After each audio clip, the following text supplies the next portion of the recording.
Assalamualaikum warahmatullahi wabarakatuh. Jumpa lagi dengan Ibu dalam Statistika Parametrik, materi pengujian hipotesis. Apa kabar kalian semua? Semoga kalian tetap dalam keadaan sehat ya. Dalam kondisi pandemik sangat penting sekali kita menjaga kesehatan. Dalam statistika kita tahu 2 minggu yang lalu kita mempelajari tentang statistika deskriptif dan statistika inferensia. Statistika deskriptif itu apa? Tulis ya di kolom komentar ya. Dan apa pula itu statistika inferensia? Ayo, kalian harus ingat apa bedanya statistika deskriptif dan statistika inferensia. Baik, dari statistika deskriptif dan statistika inferensia, keduanya bisa dianalisis. Namun, yang menggunakan metode analisis lebih lanjut adalah statistika inferensia, karena statistika inferensia membutuhkan atau akan menghasilkan pendugaan atau menyimpulkan gitu ya. Nah, statistika inferensia ini dibagi menjadi dua, yaitu parametrik dan non-parametrik. Statistika parametrik artinya menggunakan data yang berdistribusi normal, sementara statistika non-parametrik menggunakan data yang tidak berdistribusi normal. Statistika parametrik dianalisis lebih lanjut dengan menggunakan korelatif dan komparatif. Kalau korelatif, namanya adalah uji linier, regresi linier, kemudian Pearson. Kalau untuk komparatif ada namanya uji lanjut ANOVA. Sementara statistika non-parametrik dengan data yang tidak berdistribusi normal, uji korelatifnya adalah Spearman, Kendall, dan Kay. Untuk uji komparatifnya adalah Mann, Witness, Kruskal, Wallis. Sudah mengerti? Nanti kalian bisa baca ya. Banyak sekali yang beredar di media sosial, ada juga di media, di website, ada juga di banyak sekali sumber-sumber yang bisa kalian baca, namun hati-hati dalam memilih sumber bacaan. Oke? Kapan uji normalitas diperlukan? Data terdistribusi karena kita hanya akan membahas statistika parametrik, maka ada normalitas data karena prasyaratnya adalah data terdistribusi normal. Kapan uji normalitas diperlukan? Data yang terdistribusi normal itu adalah konsep umum yang ternyata sering salah dipahami orang. Mengapa demikian? Karena tidak semua data itu harus normal. Nah, tergantung peruntukan dari data itu. Data yang berdistribusi normal itu bukan tujuan utama, namun distribusi normal itu adalah sarana untuk memuluskan tujuan. Begitu ya. Distribusi normal itu ditunjukkan dengan kurva normal yang ditunjukkan dengan data yang menyebar normal yang disebut dengan kurvanya adalah kurva normal seperti ini. Ya. Jadi dia tidak akan pernah menyentuh nol. Sorry, yang ini bukan ya. Nih, begitu. Untuk apa sih uji normalitas? Kapan sih? Apabila Anda akan menggunakan statistik uji, yaitu analisis regresi, uji T, analisis varian atau ANOVA, dan sebagainya.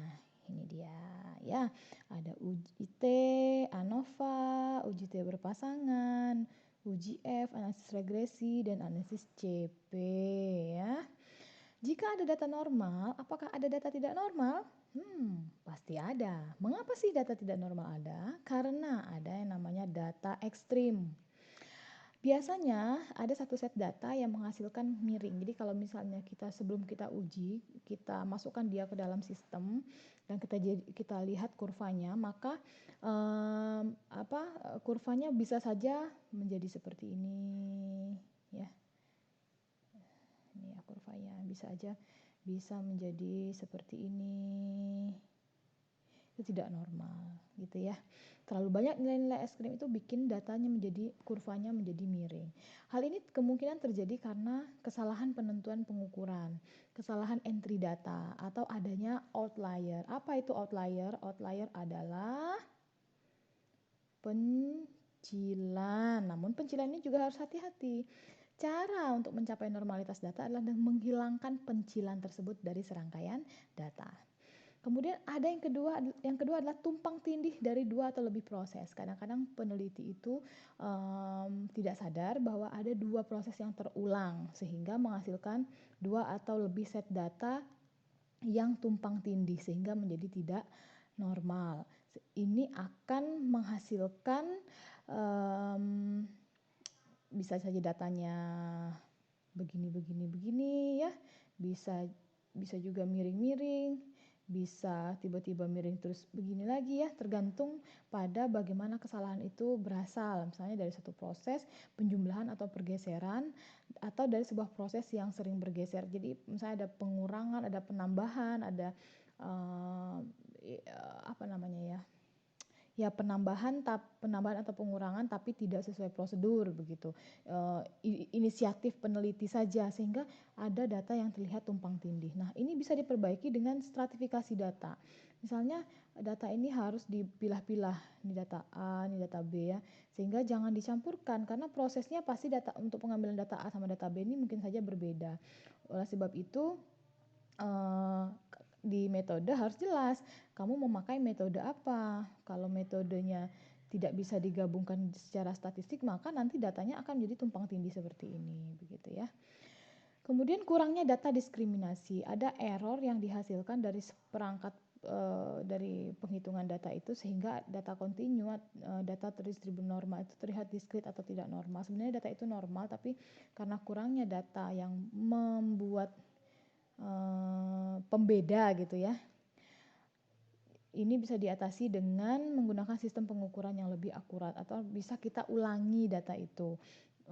Ya nggak semua penelitian itu kita ulangi, tapi beberapa data yang terlihat tidak normal, yang sepertinya ini kita bisa lakukan lebih banyak pengumpulan data, mengulangi, atau yang sangat disarankan adalah mengumpulkan lebih banyak data agar mencapai nilai rataan atau keragaman ya yang lebih besar gitu. Kemudian ada data yang diurutkan. Kadang-kadang kita lupa data yang diurutkan itu ada yang kita hapus karena berada di luar keinginan kita. Sudah diurutkan dari yang terbesar, dari yang terkecil menjadi yang terbesar ya. Ternyata di sini ada outlier. Nah, outlier ini atau pencilan ini kita buang. Kita buang tanpa terlebih dahulu, tanpa menguji, tanpa uji. Nah, ini yang tidak boleh.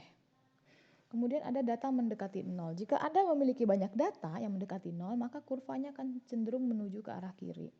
Jadi, jika Anda akan dapat melakukannya jika data itu dinaikkan atau diubah, tapi syaratnya ada eksponen tertentu. Syarat eksponen tertentu ini nilai lambda atau dilambangkan dengan nilai lambda, itu harus hanya bisa dilakukan dengan melogaritma naturalkan. Semuanya di ln kan. X1 itu tuh X2-nya juga harus di ln kan, gitu ya.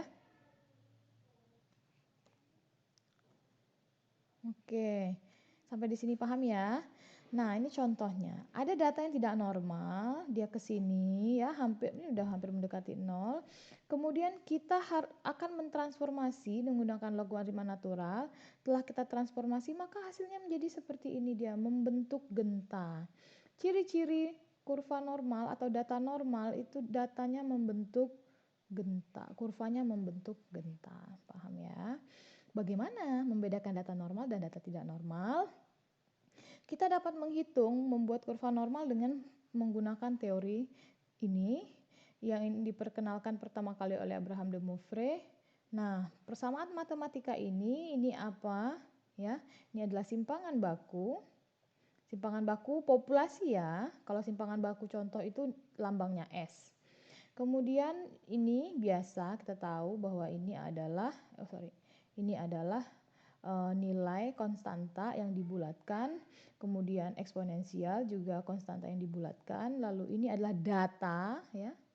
Data itu misalnya ada data angkanya, data satu per satu, kemudian ini adalah rata-rata populasi, dan ini juga simpangan baku. Ini rumusnya nanti satu per satu dimasukkan, namun akan lebih cepat jika kita menggunakan alat ya, atau tools ya. Jika ada dua data dengan nilai tengah yang sama, apakah bisa disebut sama-sama beragam? Pada dasarnya kurva normal ini bisa kita nilai dengan besaran nilai tengah ya, atau rataan. Namun rataan yang sama tidak selalu menggambarkan bahwa dia sama-sama normal atau merupakan data yang sama. Apakah bisa disebut sama-sama beragam jika dua data dengan nilai tengahnya sama? Apakah masing-masing punya data yang bagus atau terpusat? Pertanyaan ini hanya bisa dijawab jika kita bisa mendistribusikan normal dari data-data itu tadi ya. Dan syaratnya data itu harus simetris bila rata-rata, median atau modusnya sama. Sama berarti ada banyak data ya? Iya. Jika ada beberapa data dikatakan sama dan berdistribusi normal jika rata-rata, median dan modusnya sama. Karakteristiknya bagaimana sih? Grafiknya akan selalu di atas sumbu datar X. Jadi kalau ada yang di bawah seperti ini nggak mungkin ya, jelas dia tidak normal ya. Kemudian bentuknya simetris terhadap X dan mu, simetris dia. Cantik sekali kalau simetris itu. Ini adalah mu. Kemudian mempunyai satu modus ya. Grafiknya mendekati berasimtot atau sumbu datar ini. Dia mendekati ke arah sana, dia ke arah sana. Kalaupun dia negatif nggak apa-apa. Ya, ini positif. Kemudian luas daerah grafik selalu sama dengan satuan unit persegi. Luas daerah, misalnya luas daerahnya di sini. Ini yang kita cari. Nah, atau luas daerahnya di sini. Atau luas daerah yang di sini. Ini harus sama dengan satuan unit persegi. Bentuk kurva yang tidak memiliki kriteria di atas dikenal dengan distribusi tidak simetris. Distribusi melenceng ke kiri atau ke kanan. Ya, jelas ini tidak bisa. Bagaimana uji normalitas dilakukan? Bisa dengan penghitungan manual, ada caranya. Kalau kalian ingin belajar lebih dulu, silakan bisa buka di YouTube, banyak sekali caranya. Namun Ibu sarankan kalian menggunakan buku statistika, banyak sekali yang dari Unila ya, pengantar-pengantar statistika. Kalau Ibu menggunakan pengantar statistika Ronald E. Walpole. Nah ya. Kemudian namun untuk dapat melakukan serangkaian uji dalam statistika parametrik ini diperlukan pemahaman mengenai hipotesis. Sebab untuk melakukan uji normalitas namanya adalah uji. Uji ini butuh hipotesis. Kita perlu menentukan hipotesisnya. Oke? Apakah hipotesis? Yuk, sebelum Ibu mulai, apa itu hipotesis? Silahkan kalian ketik di kolom komentar. Siapa yang tahu apa saja itu hipotesis? Sudah? Sudah selesai? Ayo, hipotesis adalah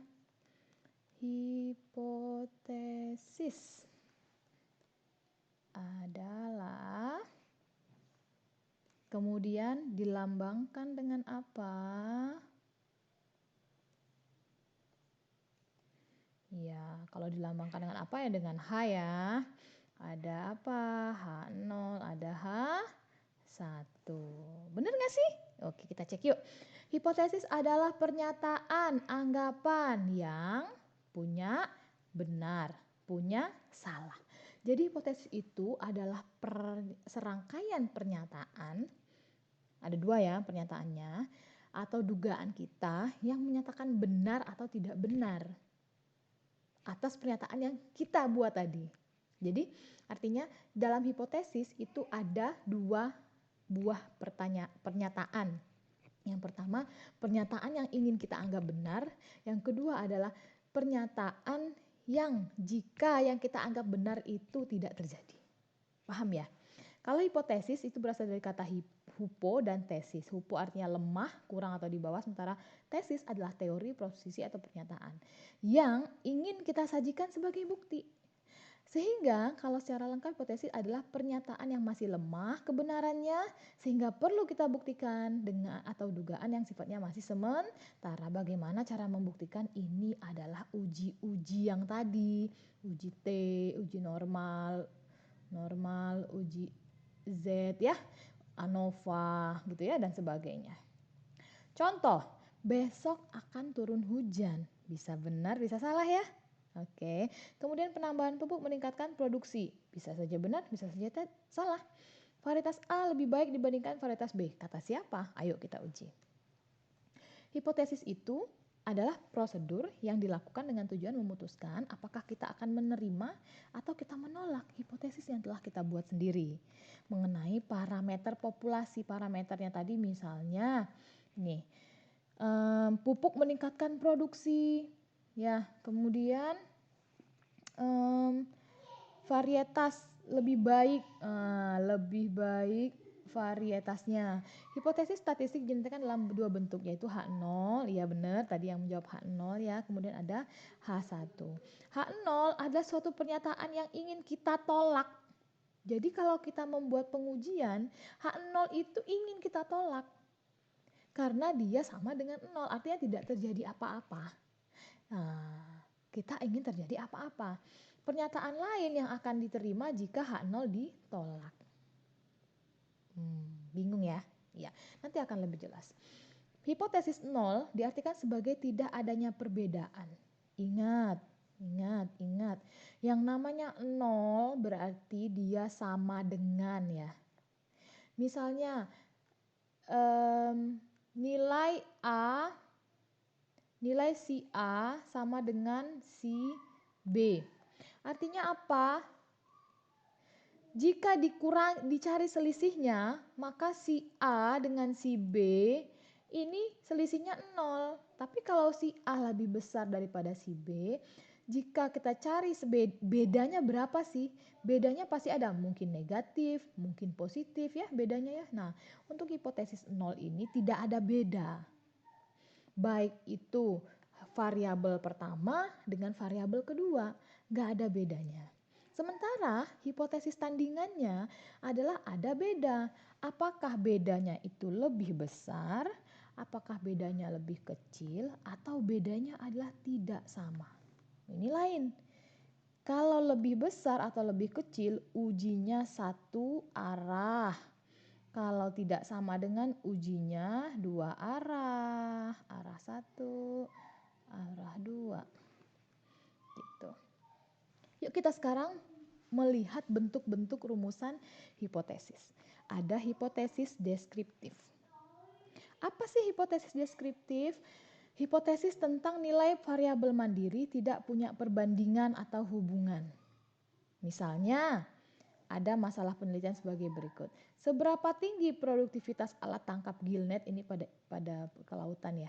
Berapa lama umur teknis alat tangkap bagan tancap? Ini pertanyaan penelitiannya. Rumusannya bagaimana? Produktivitas gillnet mencapai 8 ton. Ya udah, dia deskriptif saja, tidak ada tandingan. Umur teknis bagan tancap mencapai 5 tahun. Cukup satu saja. Kemudian ada hipotesis yang komparatif. Dia pernyataan menunjukkan dugaan nilai dalam satu variabel atau lebih pada sampel yang berbeda. Ini adalah pertanyaan penelitiannya. Apakah ada perbedaan produktivitas gillnet di Situ Bondo dan Probolinggo? Apakah ada perbedaan efektivitas troll dan cantrang? Nah, hipotesisnya adalah tidak ada beda antara produktivitas gillnet. Oh maaf ini Ibu, salah ya. Harusnya ini gillnet di Situ Bondo dan Probolinggo. H0-nya adalah mu1 karena ada dua ya. Ini mu1, ini mu2 ya. Ini mu1, ini mu2. Artinya H0-nya mu1 sama dengan mu2. Hipotesis tandingannya adalah mu1 tidak sama dengan mu2. Pertanyaan penelitian berikutnya adalah apakah ada beda efektivitas troll dan cantrang? Ini mu1, ini mu2. Hipotesis nolnya adalah mu1 sama dengan mu2. Sementara hipotesis tandingannya adalah mu1 tidak sama dengan mu2. Kemudian ada hipotesis hubungan atau asosiatif. Nah, ini yang menunjukkan hubungan antara dua variabel atau lebih. Misalnya, jika pertanyaan penelitiannya adalah apakah ada hubungan antara jumlah fitoplankton dengan hasil tangkapan? Beda ya. Tidak ada hubungan antara jumlah fitoplankton dengan hasil tangkapan. P hasil populasi. Jadi H0-nya adalah populasi fitoplankton ya. Sama dengan 0. Jadi total semua ini dengan hasil tangkapan ini sama dengan 0. Untuk hipotesis tandingannya adalah P tidak sama dengan 0. Jadi kalau ada beda dia adalah tidak sama dengan. Kalau tidak ada beda berarti dia sama dengan. Ya, dibalik logikanya. Tidak ada beda berarti sama dengan. Sama gitu loh. Tidak ada beda berarti sama ya. Ada beda berarti tidak sama, kan begitu. Kemudian untuk pertanyaan kedua, apakah ada pengaruh penambahan ABK terhadap kuantitas hasil tangkapan? Tidak ada pengaruh penambahan. Tidak ada pengaruh penambahan. H nolnya adalah P sama dengan 0. Kan tidak ada, berarti sama ya gitu ya. Kemudian kalau ada, bagaimana hipotesisnya? Ada, dia tidak sama dengan 0, begitu. Sampai di sini paham ya? Untuk melihat pengujian, Ibu ingin mengevaluasi pemahaman kalian, silahkan kalian sekarang buka browsernya ya, ketik link ini. Yuk, kuis Ibu buka hingga pukul 10.15 hari ini. Silahkan, bagi yang ingin bertanya, kita bisa melanjutkannya di WA, atau kalian juga bisa membuat pertanyaan di kolom komentar ya, tapi bukan di live chat ya, di komentar YouTube-nya. Silakan, nanti Ibu akan jawab. Baik, terima kasih atas kehadiran kalian hari ini. Jangan lupa ikuti kuis sampai selesai. Jika ada kuis yang ingin kita diskusikan, kita bisa bahasnya di dalam WA Group. Terima kasih untuk pertemuan hari ini. Selamat belajar. Wassalamualaikum warahmatullahi wabarakatuh. Sampai jumpa.